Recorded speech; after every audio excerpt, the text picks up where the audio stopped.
All right, ladies and gentlemen, another episode, Master Moats Film Session, and I'm excited because we're talking about Robert Spillane. Man, let's be real about it. He played well. He did, and we got to break down why he played well. So first off, man, we're going to talk about that epic goal line hit that he had on Derrick Henry. Have to break it down. Super excited about it. So we'll break it down and we'll play it at full speed, and then after that, we'll slow it down. So here we go. This is Spillane right here in the middle. Okay.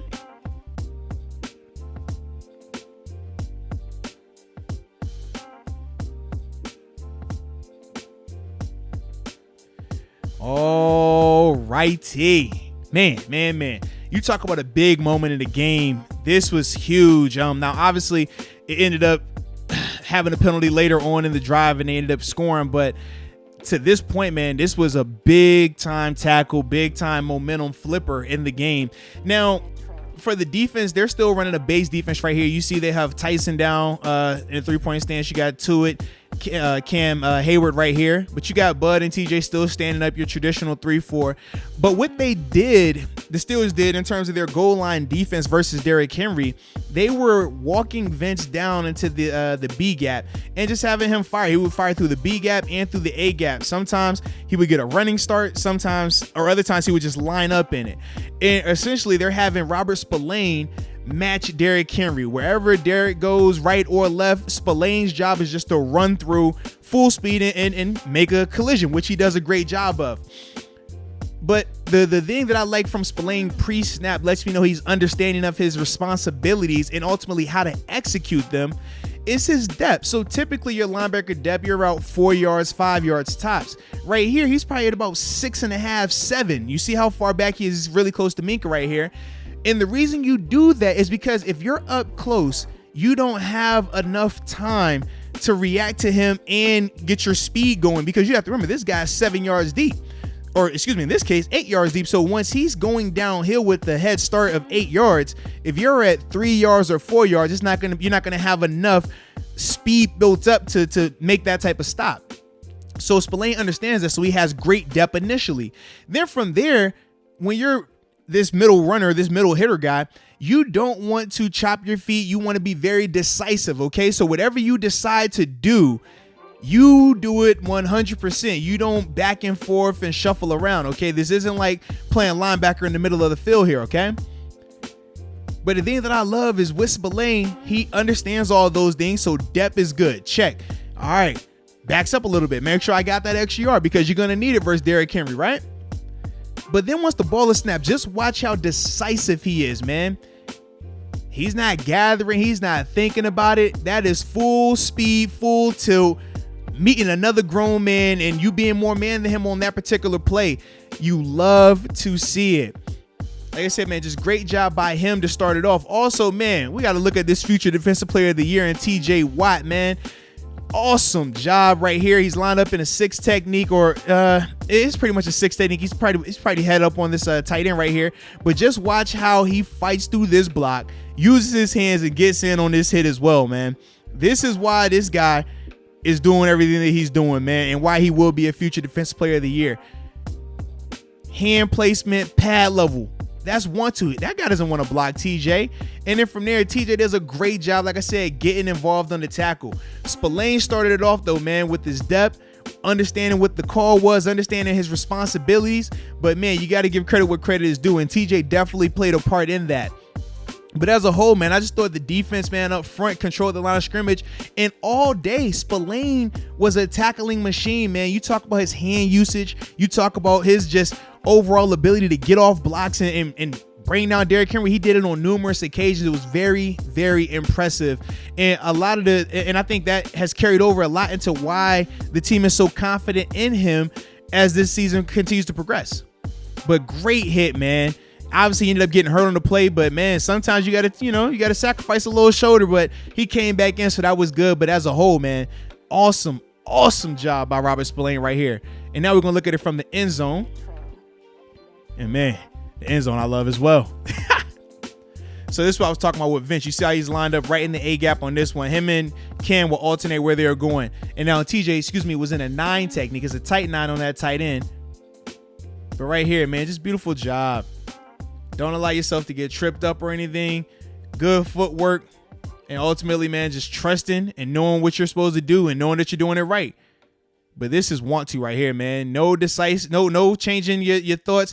No, oh man, what is Derrick Henry? This might hurt. He does not care. He's with it all. And this is a beautiful big time hit. You see him buckle Derrick Henry back. That's a big man right there. But amazing job by Robert Spillane. And at the time, like I said, huge play in the game, man. All right, so this next play we're going to talk about, this is actually I think a 7-yard completion by Tannehill. Obviously, the catch was made on Alex Highsmith, but I really wanted to just talk a little bit about Robert Spillane from a coverage standpoint. We talked about him a lot from a run game standpoint and some of the things that he does extremely well in terms of getting off blocks, using his hand usage, and just being a very fundamental and short tackler. But right here, man, we're going to just break down one of his pass plays, man, so you can just see some of the things that he still has to continue to work on because he is limited a little bit when it comes to coverage, all right? So we'll play at full speed, and then after that, we'll break it down. And this is Spillane in the middle of the field, okay?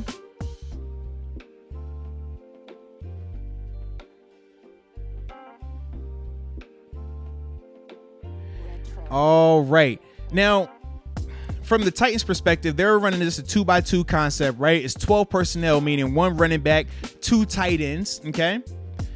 And for the Steelers, what they're running is a cover 4 concept. So Joe has this quarter of the field vertically. Terrell Edmonds has that quarter. Minka has this quarter, and obviously Nelson has that quarter. But what Nelson is signaling to Vince Williams with his hands, that's a bunch concept, right? So he's simply telling them that, hey, we're going to box this because it's a cover 4, right? So by boxing it, it just simply means that Vince will have the first of these 3 guys, right? So you box it anytime you get some type of bunch formation, anytime you get 3 eligible receiver body types in close proximity. Those are some of the checks that you have, and good job by Nelson checking to it because it really helps out on this play. But with the bunch concept, and when they check box out of a cover 4, it just means Vince is going to have the first guy to the flat. Nelson is going to have the high guy out of the bunch, and then Spillane will have the most inside guy of 2 and 3, okay? So Vince is going to have the widest guy of 2 and 3, or the first to the flat. Nelson's going to have whoever is high, and then Spillane will have the most interior guy, the number 3 guy, all right? So my biggest issue with Spillane right here is this. He knows his assignment, but his eyes are late, and it gets him in trouble with this, all right? So when we talk about knowing your assignment, okay, out the break, he knows, all right, all 3 of these guys went the same direction, so I kind of have to wait to see how this thing plays out. The problem here is this. Right here, he was having his eyes a little bit too long out this way because this guy's declared, man, this guy is going to be all the way out here. We're not worried about him, but that's the guy that you're going to have to respond and play off of, okay? And with that, Spillane, like I said, because his eyes are a little bit late on it, he's a little bit late to wheel up with the guy. Now, the issue is this. When you don't have if you're not a super fast guy like a Devin Bush, right? Or like how some of these safeties are, once you get in that foot race of being a step behind, you're beat because you don't have the capabilities to catch up with them. And that's the biggest thing right here. For the majority of the game, Spillane was sharp with his reads, and it didn't hurt them here, obviously because the rush was good, but he went over here to the front side of the formation. But right here, it's going to be times where, hey, you're not going to have the luxury of having that safety over top. Okay, it might be a time where they run a concept that makes him have to respect this a little bit more, or they run a route where Nelson has to respect that more. And now you're going to have a little bit of issue there, okay? So that's the biggest thing, man. With Spillane, once you know where you're going, he's fine. Once he knows his coverage, he's good to go. But he has to make sure that he does it right every time from an eye standpoint, footwork, and technique standpoint for him to be able to consistently excel in coverage, because that's it's just not the best part of his game right now. And you can just see, you know, he's in a troll position from there. Now, when we're talking about just this defense in general, if we just look to the front side, just a coaching point right here. And I will say this, Spillane once again showing his knowledge of the defense, right? So right now, what do we see here? Okay. Right now, we see number 2 uncovered in the slot, right? Because it's 2x2. So right now, this guy can just pick up and throw it. The problem is we know that he is in coverage, okay? And that's what Spillane is talking to him about right now. Now, with Highsmith, he could be just, showing a little bit of a disguise here. That's why he's in a three-point stance. Could be blowing the call. We don't really know. At the end of the day, Spillane communicated with him, and right after that, you see him get up and walk out there. So good job by him just getting him ready to go. But coaching point is this. Whenever you're playing cover 4 or cover 6, if you are the quarter flat defender, which he is, right? He's off of number 2. He'll have this guy pretty much anywhere outside and inside. He doesn't have to carry him vertically because you have the safety. But anywhere outside or inside, you got to have your leverage, right?